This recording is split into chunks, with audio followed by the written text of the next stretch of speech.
Welkom bij NPO Radio 5. Hier hoor je de hele dag de beste evergreens. Luister nu naar de Evergreen Top 1000.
Good afternoon and welcome to the 6th flight test of Starship.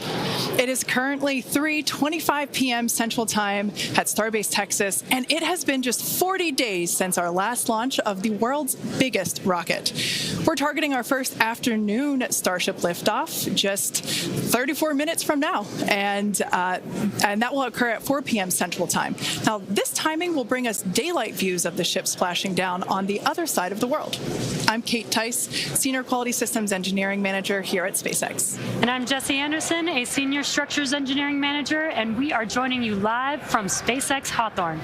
On Flight 5, we promised you maximum excitement, and Starship delivered in what had to be one of the most memorable moments in my time here at SpaceX. Same.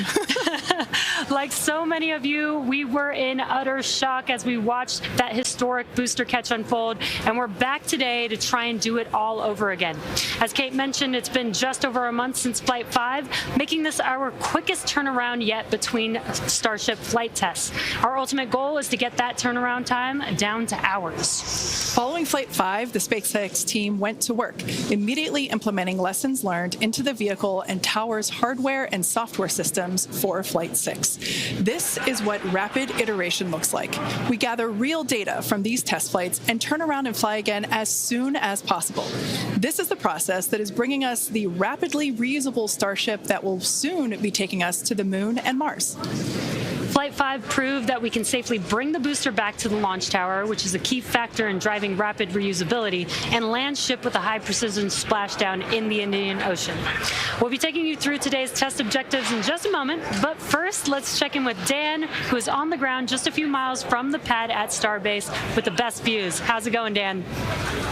Hey, Jesse, it's going fantastic. I got a couple hundred of my best friends out here ready to watch this launch and hopefully another catch today. But welcome everybody back to Starbase for another Starship launch. I'm Dan Hewitt. Got Launch Control Center right behind me, tower just about 6 miles over that shoulder. It has been a pretty quiet countdown. Not a lot of chatter on the loops right now as we are into prop load, and we are counting down to the very top of our window at 4 p.m. Central Time, so just about 32 minutes from now. Right now, the range is projected to be clear by then. We've got our assets out there making sure land, air, sea, everything around the launch pad and then our flight path are clear before we give the final go to liftoff today. We got through the weather poll. Everything was looking great. A little breezy today, but well within our constraints for both launch and catch criteria. And as you can tell, we're loading propellant onboard the vehicle. You can see those white frost lines starting to tick up as we're putting the cryogenic, the liquid methane, and liquid oxygen out to both of those vehicles. The ship prop load started at about T-minus 49 minutes, and then the booster followed just a couple minutes after at about T-minus 41. We're almost halfway full on ship, just about a third on booster. Those are both going to continue until we're about 3 minutes, 20 seconds before liftoff on ship. And then the booster is going to close out at about 2 minutes and 50 seconds. So we pretty much we're loading up right to that last possible minute, keeping it as dense and cold as possible, and then getting off the launch pad. The countdown startup sequence, everything will look very familiar if you watched Flight 5, assuming you did. But you're going to see the engines start to ignite at about 3 seconds before liftoff. They're going to start up in 3 different groups. First, those center 13, then 15 of that outer ring, and then those final 5, bringing all 33 Raptors online. After that, we'll see about a second later, and then it'll lift off, so a couple seconds from first light until motion. As usual, we can hold at T-minus 40 seconds if we have any last-minute issues to clear, anything with the range, anything that triggers on the vehicle. And if we pass T-minus 10 seconds, the deflector fires, and then we scrub, then we're done for the day for at least 24 hours. But weather is fantastic. Light breeze, no clouds in the sky, not tracking any hardware constraints to launch today. If we're not able to get off the pad, though, we've got opportunities throughout the week. Could be 24 to 48 hours later. But everything looking great. I'm excited to be able to see another one of these get off the pad. Check back in with everybody in just a couple of minutes. Back over to Jesse and Kate. Awesome. Thanks, Dan. Now, you could see those two towers in the back there in the distance at Starbase. Starbase is really coming along just as rapidly as Starship itself. That second launch tower will be coming online next year, and it will allow us to increase our flight cadence and test even more frequently. And just a few kilometers away from the two towers, our cutting-edge 1 million square foot Star Factory is nearing completion with the goal of producing hundreds of ships a year. Yeah, that might sound crazy, and that's because it is. If you can imagine a future where we are flying and catching a fleet of boosters, which is the lower portion of the vehicle, that fleet is actually pretty small compared to the potentially hundreds of ships, the uppermost portion of Starship, that will be flying in that future vision. Yeah, exactly, Kate. Those ships will be staying in space for long-duration missions to go to the moon or Mars, or become tankers for refueling, or any number of other uses, but the boosters will come back and turn around to launch the next ship. So in order to hit that production cadence of hundreds per year, we're rapidly building out Star Factory, which is our Starship production facility in Texas. And views of that Star Factory there. Now, this place allows us to move system integration work earlier in the build process, which means more efficiency, higher quality, and ultimately faster production.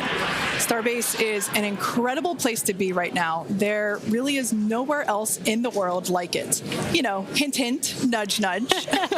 Now, what you might be hinting at is the good news is we are hiring. If you love what you're seeing, check out our openings at Starbase. On the engineering side, we're looking for vehicle design engineers across structures, propulsion, and integration. And if you're a hands-on tech, we're looking for integration technicians and welders that can help us hit our goal of building a Starship every 8 hours. And to do that, we need builders. Yeah, we're definitely going to need a lot of builders to get that down to just 8 hours. Right? Now, beyond that, in order to keep Starbase growing, we have all kinds of roles, from baristas to HVAC technicians to EMTs. So chances are, if you're looking, we have a place for you. Visit spacex.com/careers to see all of our openings. Every role is critical to the future of Starship. With Starbase growing faster than ever, we can't do it without you. This place is where our future is being built, and that is a future that we are all very excited about. All right, let's dive deeper into the inner workings of Starship and learn more about this flying skyscraper. Starship features two major parts, the ship, which has 6 Raptor engines, and the Super Heavy booster, which has 33 Raptor engines. Now, just like flights 1 through 5, the current iteration of Starship is an experimental vehicle flying for development. And with a few planned upgrades, Starship will have 3 times the thrust of Saturn V at 10,000 metric tons of thrust, plus the added benefit of full reusability. Starship 2 will be capable of carrying more than 100 tons to orbit, and Starship 3 will be able to lift more than 200 tons to orbit. Now, the amount of mass we're able to launch per rocket is crucial to creating a self-sustaining city on Mars. Exactly. And speaking of launch mass, we should probably acknowledge the banana in the room, and our today's secret payload. Okay, so 2 things here. The first is, remember on Flight 5, we had a giant Mechazilla decal where the banana is today. And there you can see that on your screen. Now, that decal is 3 feet tall, which might be hard to tell looking at it on the ship right there, which is why we have a full-scale reproduction of that decal here with us so that you can see the size compared to humans. Yeah, it is bigger than you think it is. Like Jesse said, it's 3 feet high, and this is full scale, just like the one that was on Flight 5. Now, it is hard to follow Mechazilla, but I do have one better. Bananas have been used for quick visual comparisons for quite some time, and our teammates thought it was time to bring the venerated yellow fruit to Starship. Today, we're flying Starship's first ever physical payload, which is, as you might have guessed, is a banana. That's a live view inside Starship, and if you look closely, you can see our stuffed banana payload, which is doubling as today's zero gravity or zero-G indicator. And while this payload will remain inside the vehicle at all times and will not be deployed today, it did give us a chance to do a test run of payload approval processes with the FAA, and that's something that we're hoping to do next year if we start flying our first Starlink satellites on Starship. Godspeed, banana. some additional size for context, you can see on your screen a Starlink Mini next to a banana for scale. And to get an even better sense of how big Starship is, let's take the average size banana next to the average size human, which is about 2 meters high. Towering over our average human is the length of the Millennium Falcon, which comes in at 35 meters. Our Falcon 9 rocket with the payload fairing attached is double the size of the Millennium Falcon at 70 meters, and nearly twice the size of that is the fully integrated Starship at 121 meters tall. The ship is about 50 meters, and the Super Heavy booster alone stands 71 meters tall. And we do have plans to make the ship and booster even taller in the future. And yeah, it might be hard to imagine that because it's pretty big already. Now, Starship's first stage has a diameter roughly 2.5 times that of Falcon 9, and as you can see on your screen, with 33 much larger Raptor engines. I love this view. This is looking up at the aft end of Starship there at the engine bay. Now, moving up the rocket, the ship features 6 Raptor engines, 3 sea levels and 3 vacuum engines, which are optimized to operate in the vacuum of space. The ship is designed for vertical takeoff and landing on any hard surface, like the surface of the moon, for example. This ship is also outfitted with 4 flaps to help aerodynamically control the vehicle's attitude during atmospheric flight and enable a precision landing. To reach full reusability, the ship must survive re-entry not just once, but multiple times. It took the teams at SpaceX about 3 years to develop the heat shield on Starship, and development for improvements is still ongoing.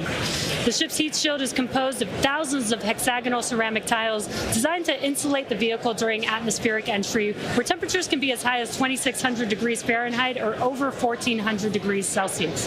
The tiles are something we iterate on every flight test as we build towards a heat shield requiring no refurbishment between flights to unlock rapid reuse. And the teams have actually already begun testing the heat shield tiles in environments simulating Mars atmospheric entry conditions, which we'll see more of in just a few minutes. You know, slightly different than coming back to Earth. Just slightly different. And in between the first and second stages is our hot stage, which we saw in action on flights 2, 3, 4, and 5. So let's recap that last flight to understand what we accomplished and how that's changing for today's flight. On October 13th, Starship successfully lifted off at 7:25 a.m. Central Time from Starbase, Texas. A gorgeous sunrise ascent that was fairly quickly followed by the hot stage separation maneuver, which we see here, as well as on multiple previous Starship flights. The booster then performed a flip maneuver, boost back burn, and then we jettisoned that hot stage, which you see there. The booster then performed its boost back burn, which brought it back on a trajectory to the launch tower, back to the Gulf Coast. We can see here the booster descending through the Earth's atmosphere. It broke the sound barrier again as it was coming back through. Those Raptor engines relit, and then the moment that made us all lose our minds, the booster came back for a successful first ever catch by the chopstick arms back at the exact same launch tower that it launched from. It was insane. As you can see, we all went bananas. And you did too, probably. Thousands of distinct vehicle and pad criteria had to be met, and thanks to the tireless work of the entire Starship team, we succeeded on that first attempt. And while that all was happening, ship was continuing to coast towards the Indian Ocean. It executed an excellent coast, made its way down through re-entry, relit its engines, did that flip maneuver, relit its engines for landing burn, and then splashed down into the Indian Ocean. Now that whole flight test concluded, that splashdown 1 hour, 5 minutes, and 40 seconds after launch. Starship's 5th flight test was one of our most ambitious yet, and as we work to demonstrate techniques fundamental to Starship and Super Heavy's fully and rapidly reusable design. And I think I speak for all of us when I say that seeing the catch for the first time was an extraordinary moment for the entire SpaceX team. We've seen a lot of wild firsts here, but that was truly an epic moment in time. Yeah, Yeah, we're not forgetting that anytime soon. Certainly one in the history books. Now, today's mission profile is very similar to Flight 5, but there are some differences that we've incorporated as we prepare for future reuse. About 20 minutes from now, Super Heavy will ignite its 33 Raptor engines and lift off from Starbase. About 2.5 minutes into flight, the booster will separate from the ship in a hot stage separation, and we've seen that occur on multiple flights, including Flight 2, 3, 4, and 5. About 2 seconds after that burns, we'll jettison that hot stage. The booster will perform its flip and boost back maneuver, and we will once again look to return the booster to the launch site for a catch by the tower's chopstick arms. And once again, we will only attempt that if both the booster and tower are healthy after launch. We were successful last time, but we should emphasize that this process is still very new, and this is still just a test, so success is very far from guaranteed today. It's always a possibility that we'll lose the vehicle. It's a contingency that we always plan for. Yeah, exactly. Now, while the booster is doing its job, the ship's 6 engines will remain lit for a few minutes before shutting down and then going into the coast phase. The ship will coast for a total of about 40 minutes or so, reaching a peak altitude of approximately 213 kilometers. Now, one additional objective for this flight during coast is an in-space burn using one of ship's Raptor engines. Doing a burn while in space will build confidence that we can do deorbit burns, which is a key capability for upcoming orbital missions. Now, after the coast phase, the ship will attempt a controlled re-entry, and if ship makes it all the way down, we'll once again perform a flip and landing burn before splashing down in the Indian Ocean. Yeah. Now, there are some notable changes to our entry plans for this flight, and they will intentionally push the ship to and very likely beyond its limits. This includes several thermal protection upgrades and operational changes as we prepare for future ship catch and reuse. Today's flight test will also test new secondary thermal protection materials, and entire sections of the heat shield has actually been removed in certain areas. And on top of all of that, we're going to fly the ship at an aggressive angle of attack once it's moving slower than the speed of sound. Now, this means we'll be flying nose down instead of our usual belly flop orientation during final descent. This will no doubt stress the limits of the flap's ability to maintain control, but it will be a chance to get real flight data on what our limits actually are. So, to put it as bluntly as possible, do not be surprised if this is not a smooth flight to splashdown today. We are intentionally looking for how far we can push and discover the vehicle's true limits as we plan for future ship return and catch. And even though ship recovery is not expected today, the telemetry and data we receive all the way to the end is what we're looking for and what will help us get to a rapidly reusable Starship of the future. Now, just like Flight 5, one of our objectives for Flight 6 is attempting to return the booster to the launch site to be caught by the tower. The booster for this flight has upgrades to add redundancy across its propulsion system, increase the structural, as well as increasing the structural strength in a few spots. We've also implemented a few changes across both ship and tower to try and speed up the post-catch timeline. Returning vehicles to the launch site leverages the same hardware that we use for stacking ahead of flight, making our infrastructure multi-purpose. And in order for us to achieve that rapid reusability that we keep talking about, we need a quick turnaround. And you can't get much faster than returning the launch vehicle right back there to where it needs to launch from again. Exactly. In this video, you can see our original render of booster catch alongside the actual footage of catch from Flight 5. This video is just mind-blowing to see the predicted versus reality. And just like the last flight for today's booster catch, there are thousands of criteria that need to be met in order to proceed with catch. Automated checks have to indicate we have a healthy booster and a healthy tower, and the flight director must issue a manual command which is informed by manual checks from the flight control team. If this command is not sent prior to the completion of the boost back burn, or if automated health checks show unacceptable conditions with Super Heavy or the tower, the booster will default to a trajectory that takes it to a landing burn and soft splashdown in the Gulf of Mexico. I remember when we first heard the call out that tower was go for catch on Flight 5, and wow, I still get goosebumps when I think about that moment.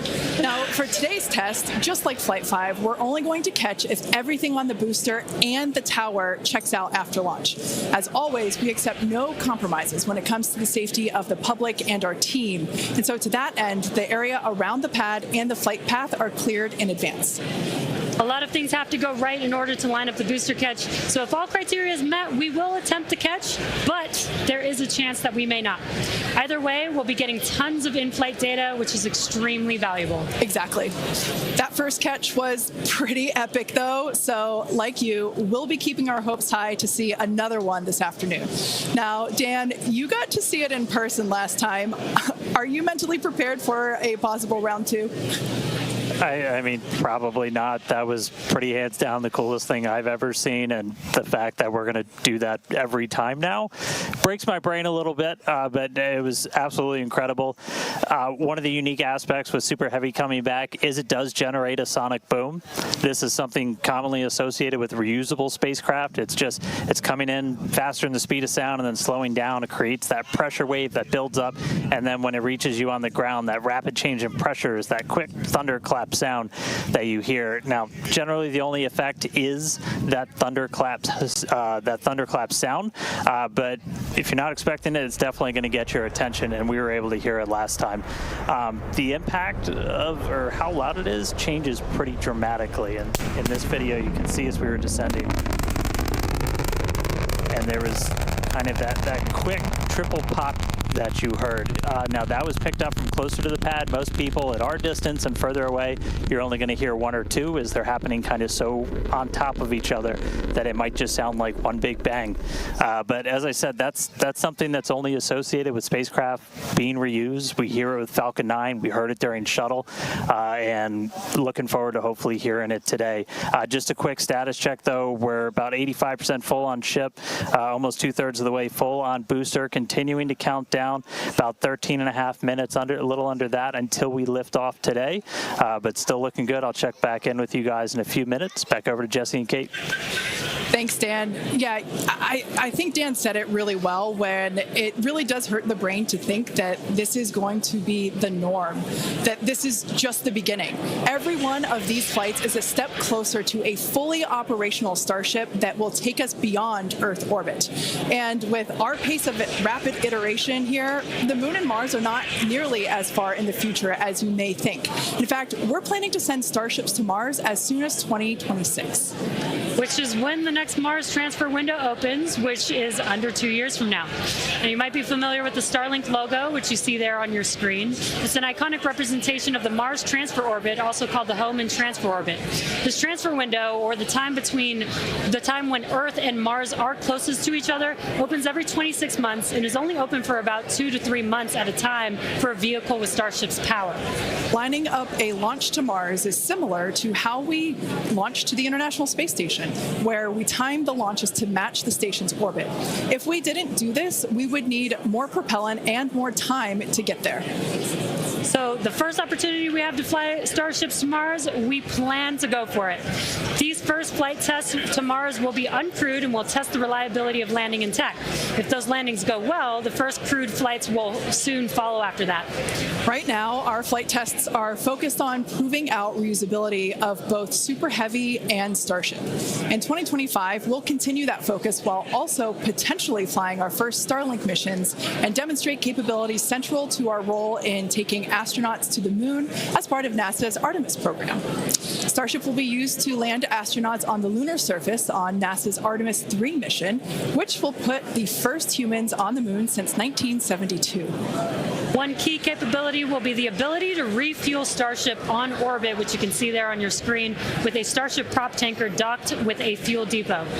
Next year, we're planning to test this capability by launching 2 Starships and having them meet up to transfer tons of cryogenic propellants.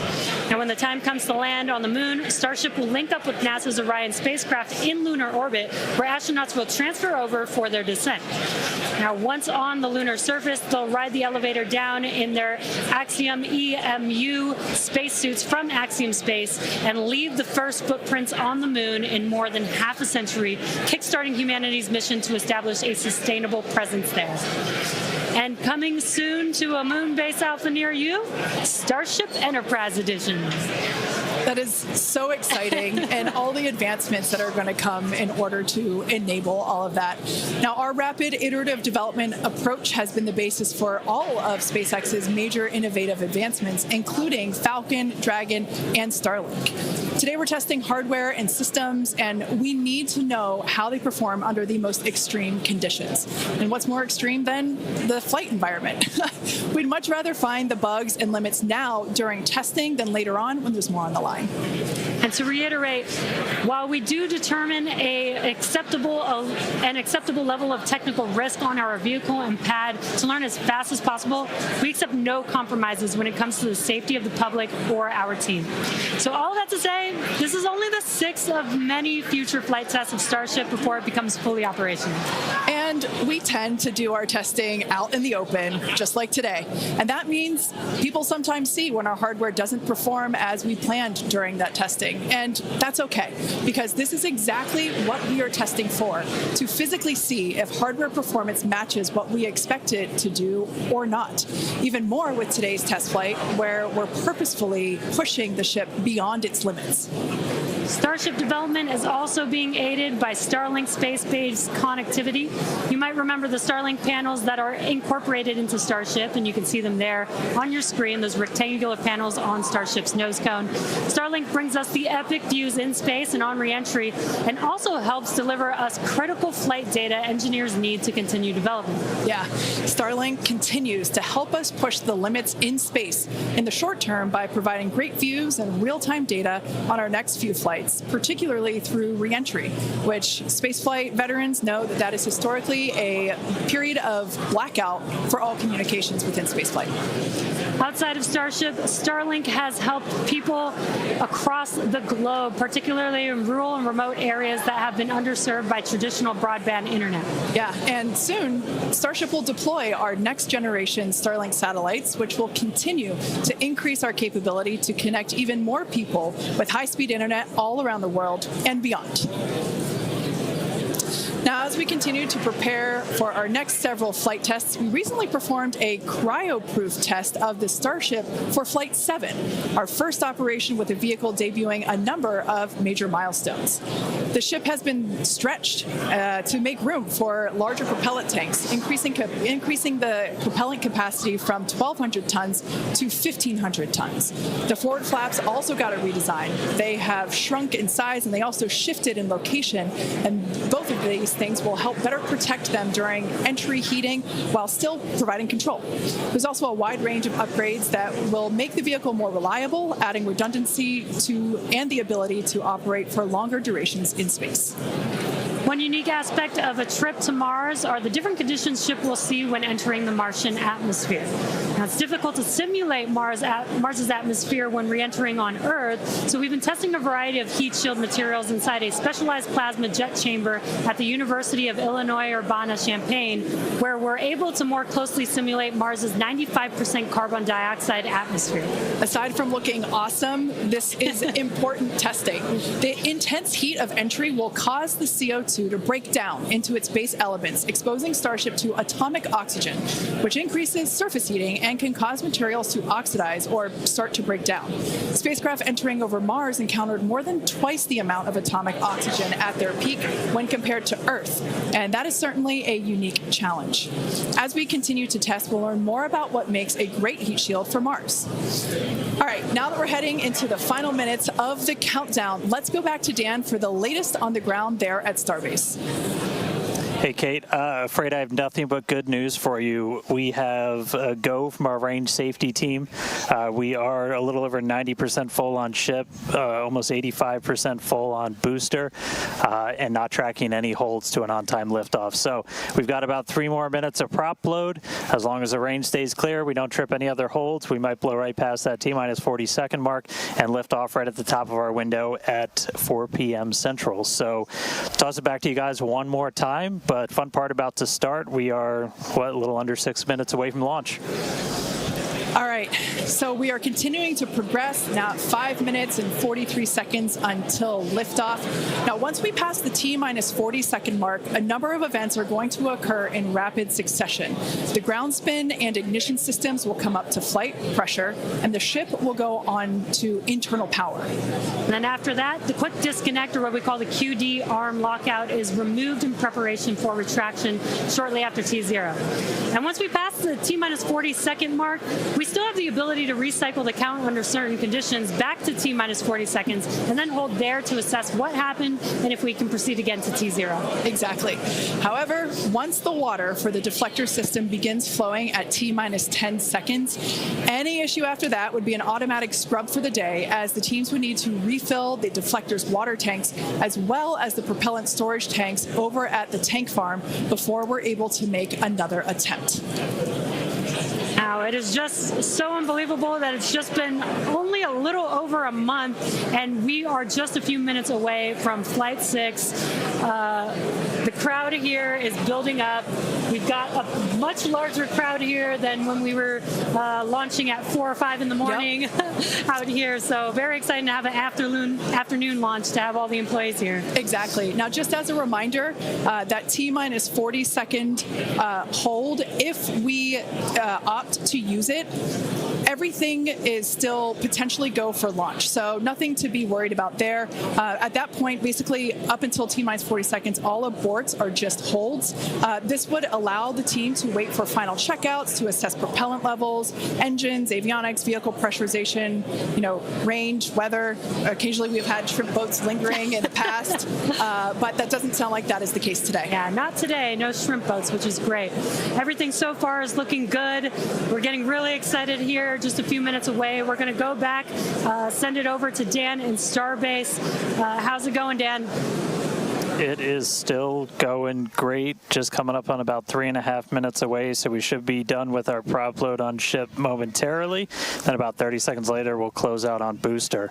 Our flight control team on board, or in the building just behind me, not on board. Some of them might wish they were on board. Flight control team in the building behind me, they're going to have a lot of work to do right after we lift off, as we still have a lot of manual checks that happen on the tower prior to the flight director, who's going to be Tristan Pierce again today, giving a manual command to bring the booster back to the launch site.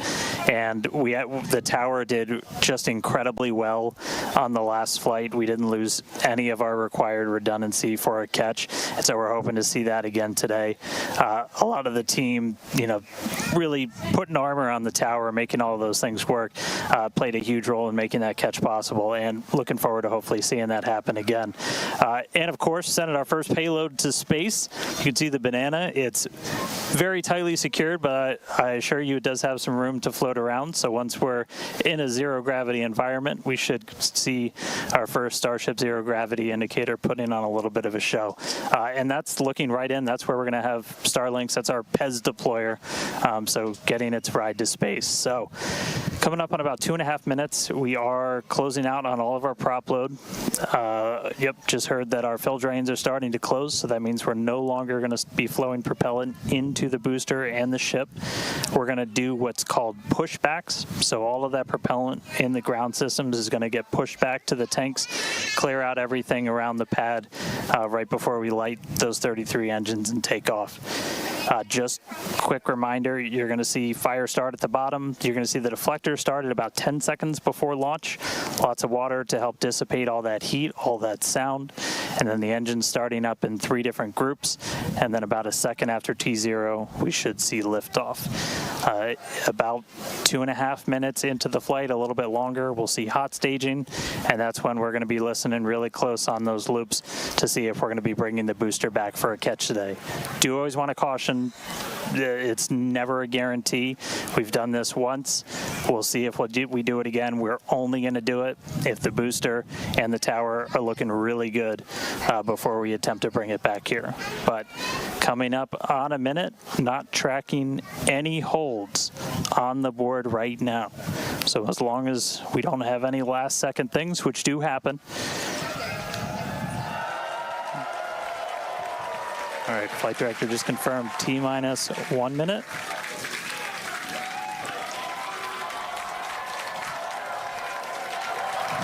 Key moment to look at in 10 seconds, that T-minus 40.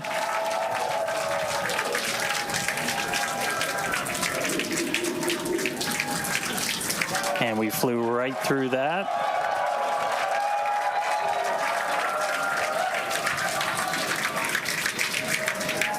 Flight directors go for launch.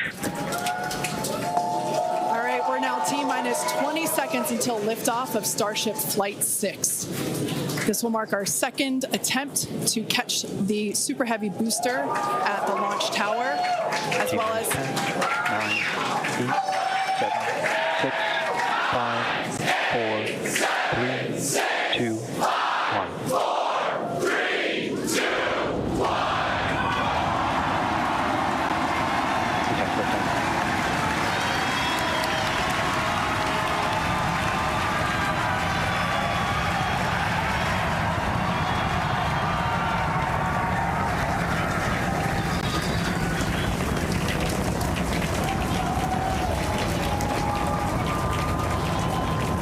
Vehicle is pitching downrange.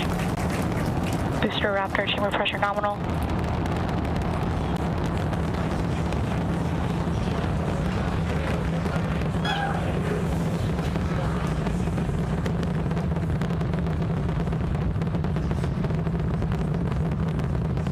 Booster and ship, avionics, power, and telemetry nominal.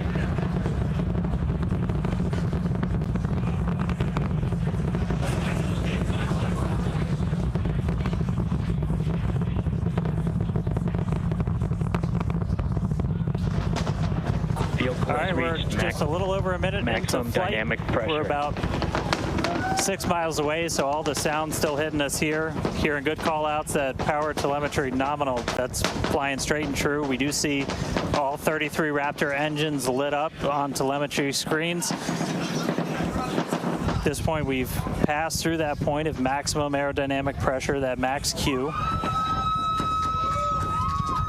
Now, coming up in just a little over a minute from now is going to be hot staging. So we're going to see the 6 engines on the ship ignite while still attached to the booster. Just before that, we'll see all but 3 center engines on the booster shut down. In what we call MECO, it's most engines cut off instead of main engine.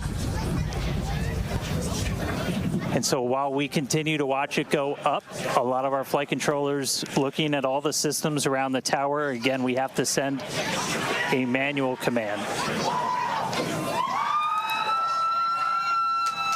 Just about 30 seconds away from hot staging.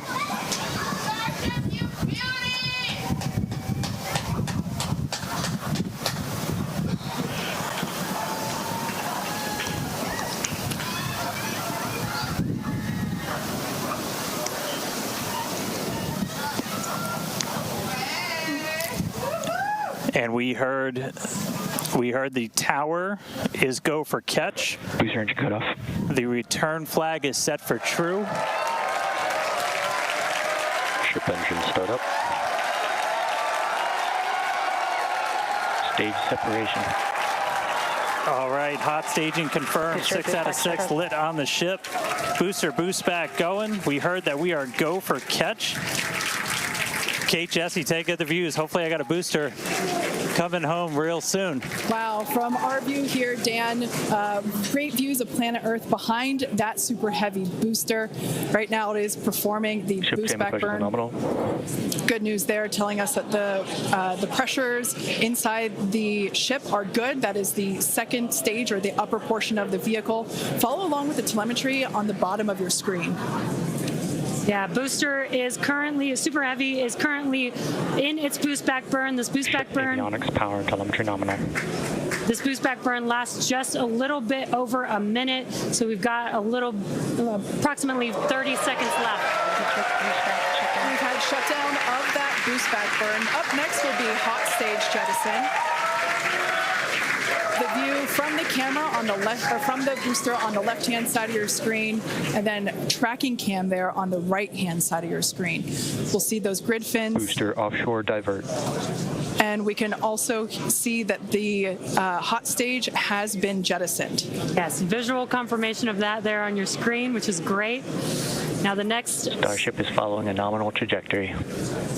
The next step for booster is going into that landing burn. Again, it'll light up 13 of those engines and then pare down to 3 engines right before booster catch. All right, now just real quick, we did hear the call out, booster offshore divert. Unfortunately, that means that we are no-go for the catch. As we said before, both the tower and the vehicle, as well as the operators on console, have been actively evaluating the commit criteria for that return to the launch tower. And unfortunately, we did not have a pass on those commit criteria. So we are no-go for tower catch. And we did mention that we're constantly evaluating the criteria for catch. There's a lot of things that need to go well in order to line that up. Unfortunately, today we will forego booster catch today.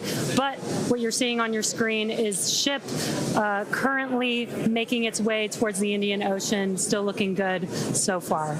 Exactly. So views there of the booster on the left-hand side of your screen, views of the ship on the right-hand side of your screen. Now, we said before that it was not guaranteed that we would be able to make a tower catch today. So while we were hoping for it, like we said, it was pretty epic on attempt 1, but the safety of the teams and the public and the pad itself are paramount. So we are accepting no compromises in any of those areas. Exactly, and we're still going to get a lot of good flight data with booster even, but especially with ship. Again, we have an additional objective today to do an in-space relight of a Raptor engine, which again will help us set us up for being able to do deorbit burns, which is Ship chamber pressure is nominal. Which is important for orbital flights. And what you're seeing on your screen is a view from Super Heavy as it's making its way back down to Earth. Yeah, once again, we are attempting an offshore landing of the Super Heavy booster. So we have seen this before, and it is still very fun to watch, watching it come down for a soft splashdown off the Gulf Coast of Texas. We can see it there re-entering. We saw earlier those grid fins. There are 4 hypersonic grid fins. Oh, we can see that the landing burn has begun on the Super Heavy booster. And same pattern, 13 engines will light, gone down to 3 just as we expected. And what an incredible view of splashdown that we got today of Super Heavy. Yeah, I'm sure the buoy cam views will be pretty awesome once again. So we'd like to confirm a water landing once again for the Super Heavy booster. Congrats to the SpaceX team for making that milestone as well. Now, ship continues to look good. We can see that it is, while all of that was happening, the crowd here in Hawthorne continuing to react to all these amazing views that we're getting. The next milestone is... Starship is in terminal guidance. Great news there. Starship terminal guidance, referring to what we see here on our screen, the upper stage, at about 8 minutes 35 seconds or so, we have ship engine cutoff, which will be the cutoff of the Raptor engines.